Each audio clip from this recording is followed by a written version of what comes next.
Welcome to the Dash Arts podcast, seeing the world through an artistic lens. I'm Josephine Burton. And I'm Rachel Head. And we're back online again, Rachel. We had a moment together in person. We did. It was lovely. But you'll FaceTime with people every day, whereas I'm just in my little home studio. Yeah, it's amazing. It's amazing to be like so intensively be with people. No, like, you know, in that intensive way of being in the room with people, it's still, I mean, like, it's not the first time I've done it since COVID, but it still feels phenomenally special. Well, I was in the first day recording that last episode with you, and it sort of really made me think, you know, everybody in this room singing and instruments and amps and acting. And it really made me think about when we did the R&D for Didos Bar 2 years ago, where we had to set up screens in between everybody, and like nobody could use the same mic, or I was like putting markers on the floor where people could sit, measuring out 2 meters. You were really rigid about you. I was going to say, you sat there with the tape measure, so you've been very strict with us, Rachel. But no one got COVID, so it was worth it. Exactly. You are welcome.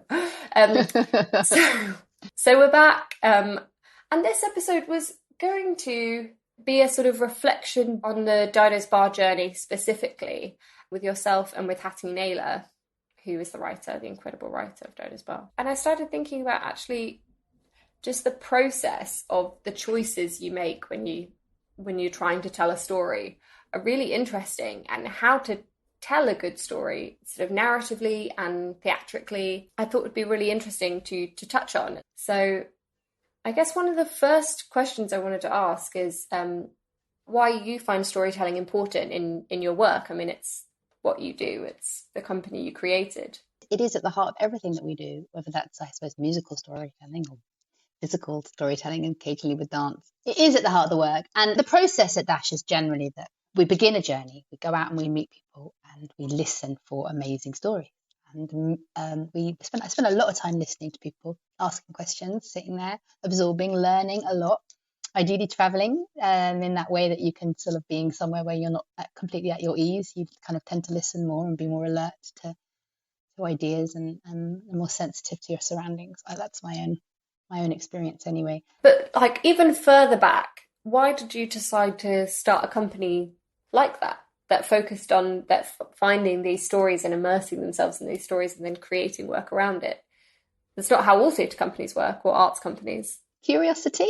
That's a good reason. I really wanted to understand the world better and listen to people, listen and find ways to understand, and then share that understanding with people in creative and interesting ways. And stories are the way that we understand and encounter others. So I think that was the journey to Dash.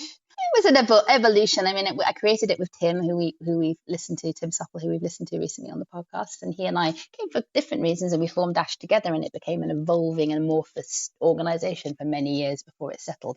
But the idea was always to go on a journey to understand, and then find a way of telling interesting stories and bringing those stories to wider audiences. This is quite a big question, but what makes a good story for you? I think there's a beautifully fine balance between being emotionally moved by something, brought to tears, brought to joy, and be immersed in something utterly beautiful and something that will touch your soul. And then for me, something that will open people's eyes to new ideas. So I really feel that's at the heart of all the work that I do, that it's not just about making something that's extraordinarily beautiful and moving and touching, but I really want to find ways to share new stories and new ideas with people. So that, to me, is a good story. It's the sweet spot between something that's aesthetically pleasing and attractive and something that will change people in some way. That's the sort of if I could find that balance, then I feel like I've succeeded. I like that. It's like a lot of theatre can be beautiful, but you don't come out with any sort of sense of understanding. And I feel like that's something that Dash does. It's about understanding the stories you're telling and trying to communicate that to an audience. And I think really, I mean, the thing that's driven me with Didos Bar is I feel like I understand myself better through encountering Marif's story. Marif went on such an extraordinary journey to understand who he was in the context of his journey to Europe as an asylum seeker. And he understands that better and understands what it is to be European or what it is to live in this world better than I do as someone who's a native. And I feel like I understand myself better through understanding Maruf's journey. And I like to think that, like, in some ways we're holding a mirror up to ourselves. The writer you chose to create the text element, and actually all the lyrics as well. Yeah, all of it. is Hattie Naylor. It was just the most fortuitous encounter with her. Having encountered Maruf and known I wanted to tell his story, but known I didn't want to tell his story in a conventional way, and she was up for doing something different with it, and going on this journey with Maruf and I, and in a really playful way.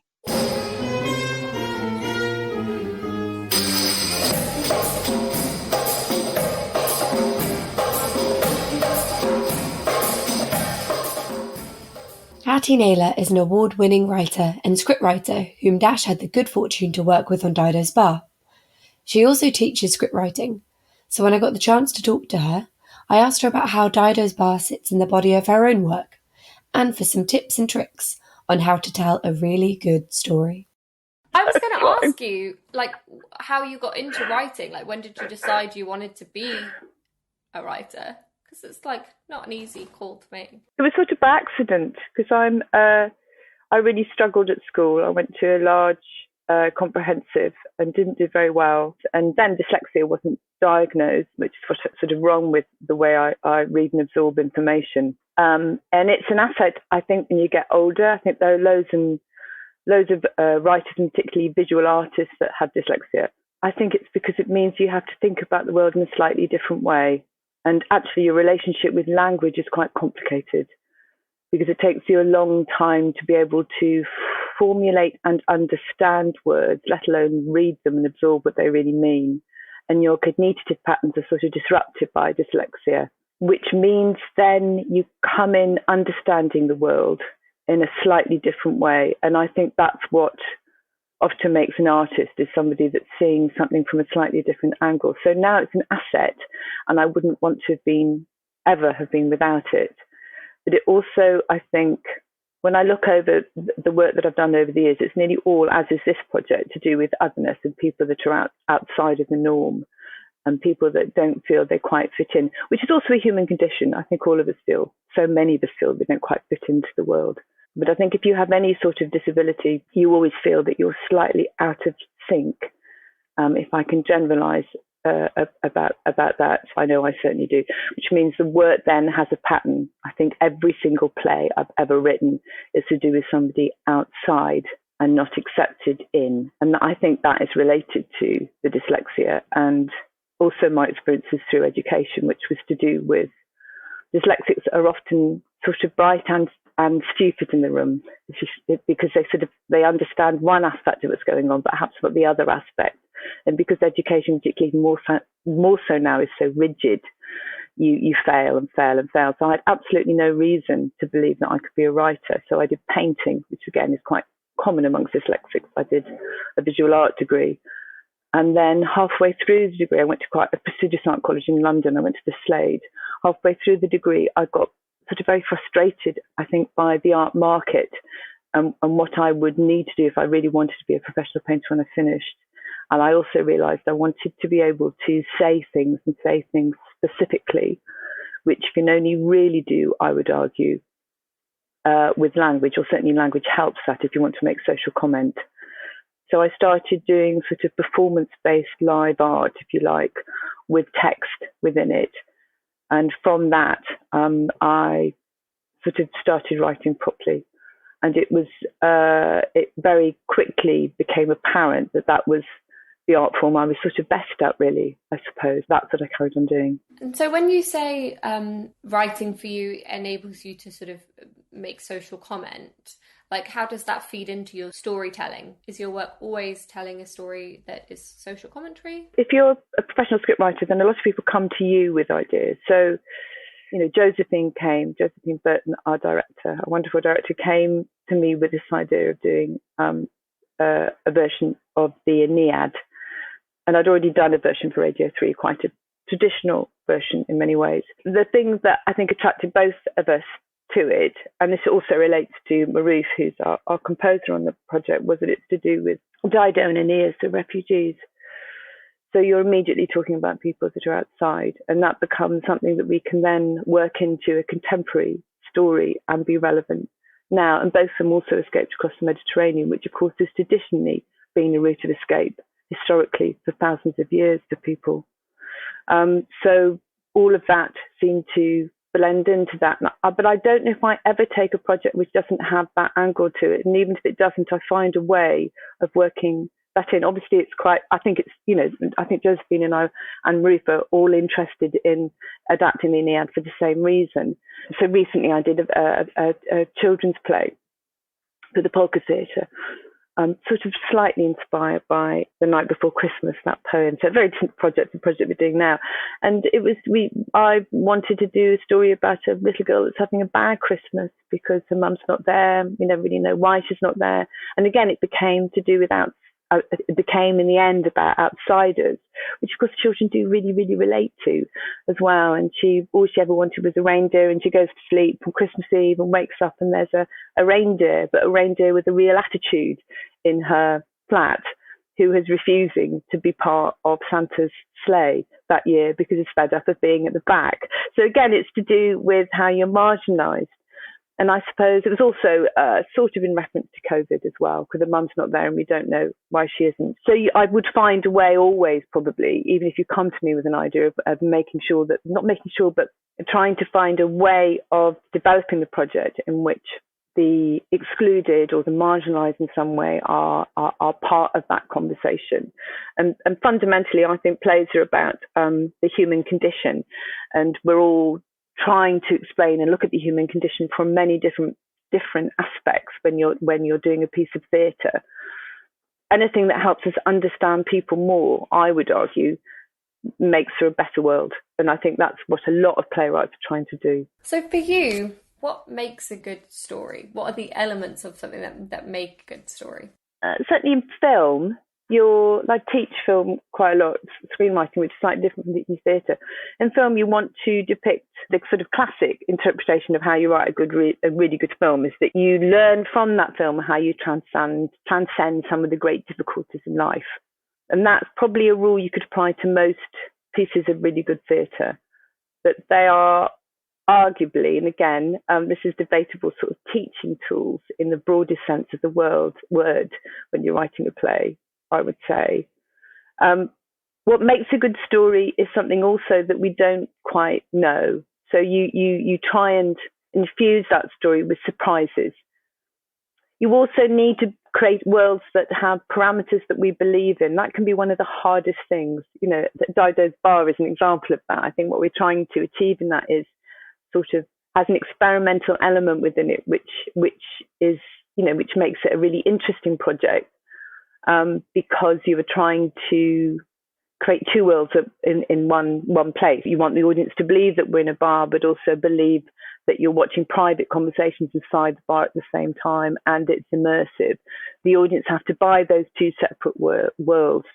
That is sort of in itself challenging and surprising, but also inside the drama, you hope you're putting in stories that you don't quite expect, but still in the parameters or the tone of what you're in. When I'm teaching screenwriting, I use this as an example. So let's say you're watching something like Gomorrah.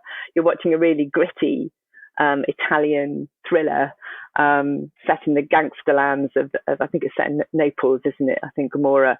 And then you suddenly have a scene in it in which is an animated fluffy rabbit. Okay, so that's tonally completely wrong. And what that does as a viewer is, one, it turns it into a comedy immediately. Also, or it turns it into something really surreal and away from the tone and the parameters of the stories that you're trying to tell. What we often get wrong when we're telling a story is that we get the tone muddled up. So you put in something too light when you're doing a very, very dark piece of work. So to try to balance that is really hard. What you don't want is an unrelentingly dark piece. What you don't want. So even in Macbeth, there's the porter, there's humour within it. And that allows the audience to rest. So even in Bluebeard, which is the darkest play I've ever written, which is about a serial killer, there are 3 jokes. And I can't tell you how important those jokes are, because the audience can suddenly relax for a moment and breathe easy. If it's just dark, that's one of the criticisms of Titus Andronica. It's very difficult to do a really good production of it because it's full on. And I would argue part of the problem with that is there's a sort of lack of, I'm not going to criticise Shakespeare much, I'm going to go off on a different track. But in order to really excite people with what you're doing, you need to stick aside the parameters of the storytelling, but you also need to have surprises within it as well. And I think that's a really hard balance because people can get surprises wrong and take you tonally out of the show. So it's all those sorts of ingredients, I think, that make a really good story for me. So, obviously, you have to stay in the world tonally, but if you're writing a very dark piece, how do you get those lighter moments right? It's really hard, I would say. And I don't know, you can't really know until obviously you've got an audience in front of you anyway. If it's a dark piece, and our Didos Bar is a relatively dark piece, you have to keep those lighter moments very short, I think. You also, where you place them in the script are really important. So you place a comedy moment after something really dark, and you shift it then. Like the joke is in a thriller or in a horror, when everyone's laughing, that means something absolutely dreadful is about to happen. Yes. That's how you do it. So one of the keys to where you put the humour in is you put it after the darkest moment, if you don't want them to stay there. So it's probably the biggest joke in the play comes after a really horrific description of Troy, if that's not a spoiler, and because you need something to break that. But also in that description, you're laying down the final tone of the whole play in that description of Troy as well. But it is described rather than actually shown again. So you're also setting something up in doing that. To a degree, right the way through the play, any play, I would say you're setting up what's happening next in a subtler way as you possibly can. And again, that's to do with the parameters of the tone and the story that you're telling. And, I hope we've got it right for Didos Bar. Like I say, you can never really know until you're in front of it. I know with Ivan and the Dogs and Bluebeard, both plays of mine, the jokes are absolutely in the right place.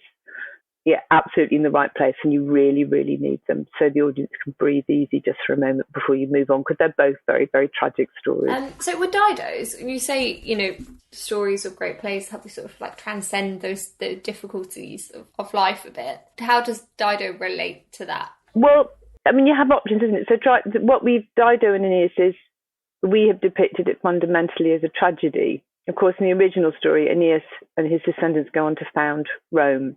And there isn't, I would say, well, I sort of ruin the ending if I talk about the ending, because that's not quite what we've done.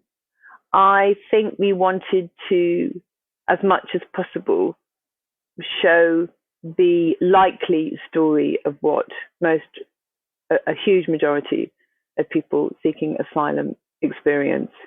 And I think that is a decision that I think we both made together. Ideally, you want people to walk out of the room thinking about how hard that journey is when you're trying to move from one culture to another, when you've also watched your own civilization completely collapse, and how unimaginably hard that is. So you are encouraging people to walk in those people's shoes. That's sort of what you're trying to do as much as you can. Why did Didos, was it that the sort of migrant angle of the story and Marouf's very personal story on that attracted you to it? Why was this an interesting project? Well, Marouf's story is fascinating, and also a story of optimism, I'd say, as well. And I think there's elements inside Didos Bar which reflects that. I think that idea, that story is fascinating, isn't it? And then when you actually talk to Marouf about his journey across the Turkish mountains to Turkey, which is an incredibly dangerous route in which you were arbitrarily shot at. How could you not want to be part of that story? And also the individual artists who work with Marouf and Josephine, they're exceptionally intelligent and informed and enlightened people to work with. So all of those things are the sort of project that is a real privilege to be part of. So people approach you and they're like, I've got this idea, know what the direction I want to go with it, can you write it? And I know Josephine was like, I want it to be really collaborative, I want you to be able to be in the room, I want Marouf to have a lot of input, but alternative reality Is there another way that you could see this story being told? If Josephine hadn't mentioned the Aeneid, is there another direction that you think you might have gone with it that would have been an interesting way to tell this story as well? Yeah, I guess the more obvious route would have been to interview refugees, or also to have a writer that has actually experienced it herself. Though we do have our musician, our composer, has experienced that. So the way, if you were taking it on a different route, then I would suggest that you interview refugees, or you have a writer who is a refugee, and maybe if you don't have any music, you'd find probably a writer that had been through that experience. So that's another longer debate, isn't it? If writers couldn't write about what they hadn't actually experienced, then there wouldn't be a single male writer that could write a female role in my book. So that's quite a complicated conversation, I think, because obviously you're employed because you bring the skills of having been a professional scriptwriter for, in my case, about 3 decades. So you're bringing those skills into the room. So that's why often writers are brought in with a whole load of verbatim text, and they work around that, which I do quite a bit actually. And I work with an integrated circus company, so half the company have disability, called Extraordinary Bodies. And the last show we did was sort of verbatim with some original text as well. So they bring me in to sort of help construct the story. The problem with doing verbatim work is that people, as I am now, people sort of talk in a very random way and need to be edited down. And so that takes quite a lot of construction. You have to be able to construct the drama, and you can only do that if you're allowed to edit the verbatim. And then we put original text on top of it, and that's how we shaped it. I've sort of gone off at a random, Rachel, so I forgot what was the original question. You've answered it. You've definitely answered it. Sorry. It's a fascinating world as well. It's a very talented brain. And of course, when you're writing a play, because plays are so much to do with surprise, or you hope, you want a brain that can do tangent, not literal understanding of the world. And yes, so my rather long answers to any question might be slightly irritating in an interview, but are really useful when you're writing a play. Yeah, I bet. Actually, I remember when I came to a workshop that you were doing, the thing that really stuck in my head was when we talked about like subversion of expectations, or like how to create an interesting story is about looking outside the bounds of what you would expect from somebody good and like heroic, and expanding that and picking different traits for them and seeing where it takes you. Is that something you teach? Yes, it is something I teach. So, example was that we were doing a character workshop, and the example would be you create a villain, and you do in this particular workshop, you take all the stereotypical aspects of a villain. So they'd be, they'd wear dark, they'd have a skull on their face, they'd maybe be running a big business company, they'd be powerful, they'd maybe have a Rottweiler as a pet, and you pervert it, so you make them something like somebody that works for a charity, somebody that is humble, somebody that's caring, somebody that keeps pet budgerigars, and you turn that person into your villain, or somebody that's shy, that's a villain. All those things, and there are villains like that out in the world. Because all of us are capable, I would argue, of nearly anything. And as regards being good or bad, and of course one of the other parts of writing a story is you give people choices. They to make a bad choice or a good choice right the way through the story. That's another sort of key to how you map a piece of storytelling. And so our charity worker, who's humble and shy and has a pet canary, turns out to be something really rotten is inside that person, male or female, or non-binary. You can really sort of expand it into something, to this incredible character. And if you start with a character like that right at the top of the drama, you can have a real ball with them. And that's how you make exciting characters. So when you say, or you give your characters choice, or you need to give characters choice, how much choice does Aeneas have in Didos? Because in the original text, you could argue, not much. I think he still doesn't have much. He's still completely manipulated and dominated by the goddesses, by Juno and Venus, and manipulated. And again, I think that is a greater reflection of what Venus and Juno really represent in our drama are the people that make decisions, or the governments that make decisions, and also I would argue how capitalism itself makes decisions, which are really arbitrary. You know, Maruf has got a story in which he was told he was in Turkey, I think, for 2 years trying to get asylum, and eventually was in a position where he knew he'd be going.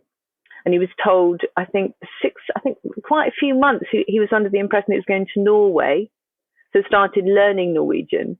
And then one day at the centre, somebody arrived and says, no, you're going to Finland. That's like a godlike decision.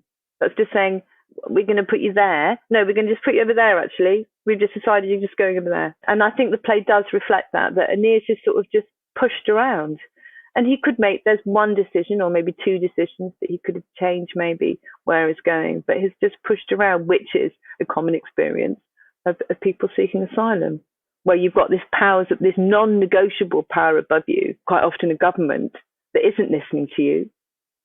And that it's through a whim or deciding that you're not telling the truth of your individual story, will just send you back. That will never believe that you need asylum, that it is your right to have an asylum. Let alone what I really think about how people move across borders and how you end up in a country in the first place randomly due to birth. And that's, the whole notion of borders is really suspect in my book. So he doesn't have that much choice, but actually that in itself is a choice from you guys, is reflective of our system. Yeah, absolutely. He doesn't have in the original poem either, but he doesn't have much choice, no. And I go as far as to say he's almost unformed as an individual. I mean, I've been reading something called The Ungrateful Refugee, which I would really recommend to anybody who's looking at the refugee crisis, which is a brilliant, brilliant book. And it's about, it explores this notion of waiting endlessly, like for 10, 15 years in the country, to be accepted in that country, and how corrosive that is. Because one of the things that really does define us or helps us to get through our lives is to have a mission, to have something that we really want to do in the world. If you put somebody in some place and don't let them move for 15 years, then slowly they will become eroded. It's really difficult to survive that if you don't have a notion that your life can really, really begin. And that is something that runs right the way through the play. But also she talks at length about people not being believed and how you make a believable story and what is truth in relation to how you write fiction as well.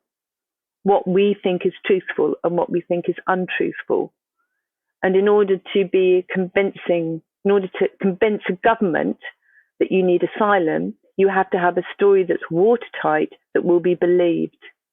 Bearing in mind that the way that we put story together in the West is quite different to the way we put stories together in the Middle East. They're constructed differently. The Western narrative, which dominates our understanding of what we think truth is suspect. A lot of creative writing courses will tell you that, I don't believe the story, it isn't truthful, it doesn't speak to me. And when you apply that to someone's actual life, when they're trying to explain their persecution and why they need to leave the country and why they will be at risk when they go back, if you're not believed, it probably won't happen. And that is an arbitrary decision made by the listener who might not know anything about the culture and country you're from. Horrifying. Yeah, it is horrifying. And I hope we've got elements of that in the show.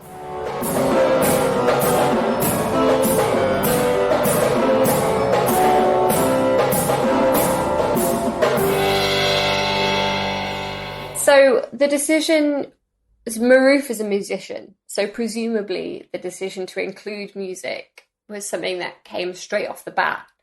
But was gig theatre always the journey there? Was it ever going to be a straight musical? I really wanted to be led what I felt like the story needed to be. That sounds like a pretentious thing to say. We're in the arts. I could totally be pretentious. I am pretentious all the time. That's what you're saying, isn't it? Well.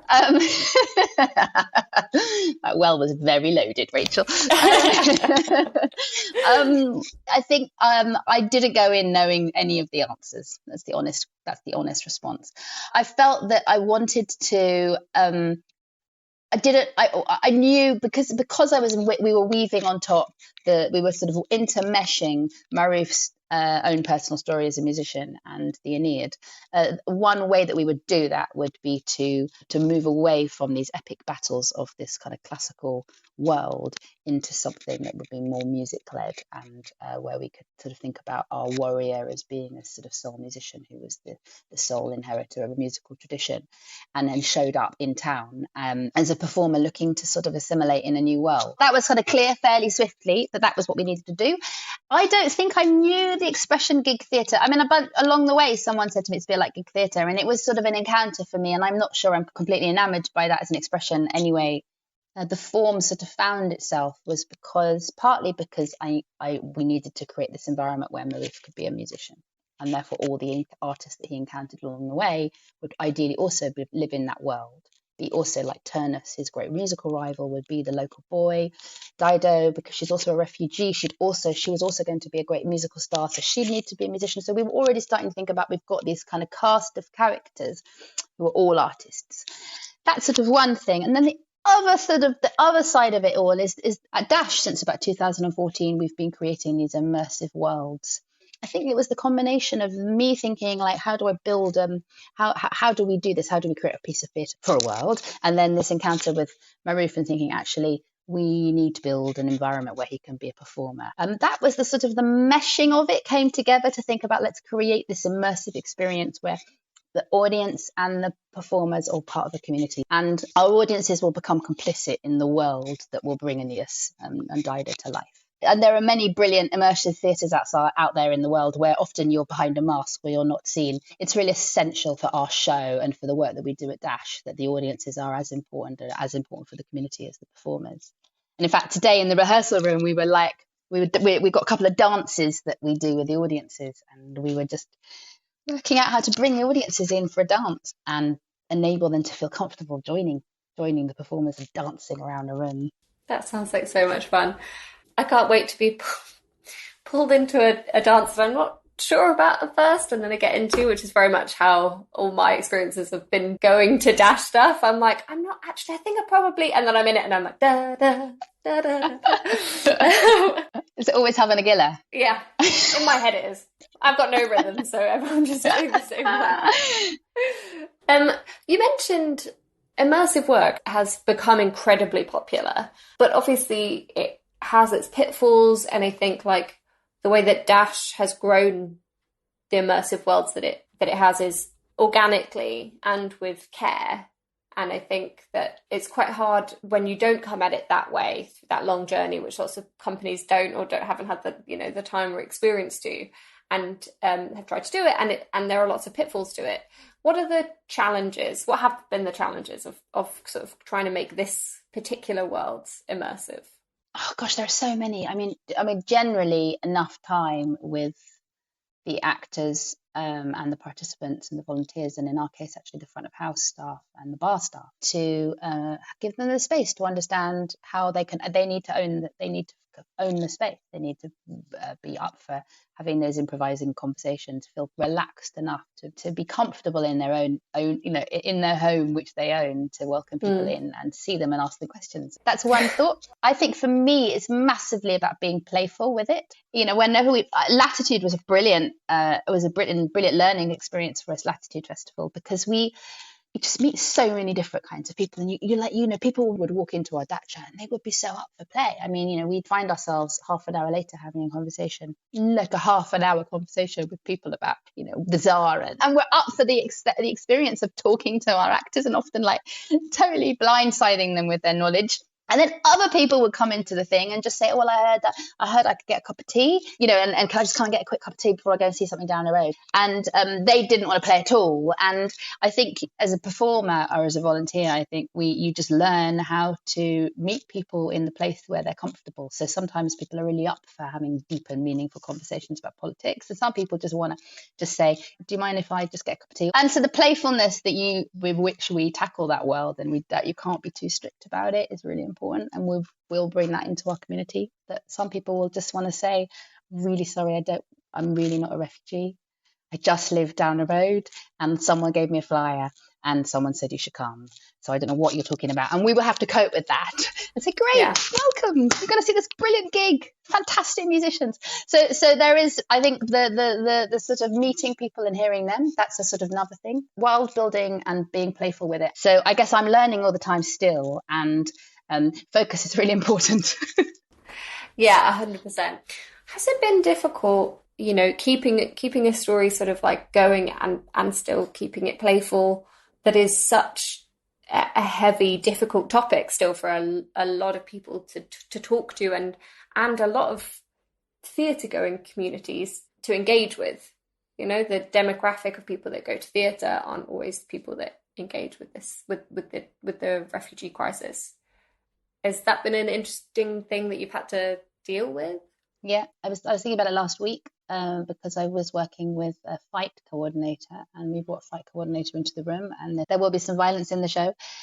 So I've been thinking a lot about how do we go to that place? We need to go to that place. We need to respect those stories. And the fight coordinator was unbelievable. It was just an extraordinary privilege to see them learning. Where do you slap your thigh in order for it not to be seen? And, very brilliant, like tricks of the trade. She was amazing. And then I'm also simultaneously working with Aisha on like bringing movement into some of the songs. And there is one amazing song called Panic Boats, which Hattie and Maroof have co-written, which is the story of Dido and Aeneas sing it, and it's the story of their journey to Europe, but it's also the story of many, many people's journey across the Mediterranean, where the sea is both a place of great salvation for so many people and also just a source of terrible danger, the threats of literally, as we know so well, of what it is to go in these dinghies across the sea.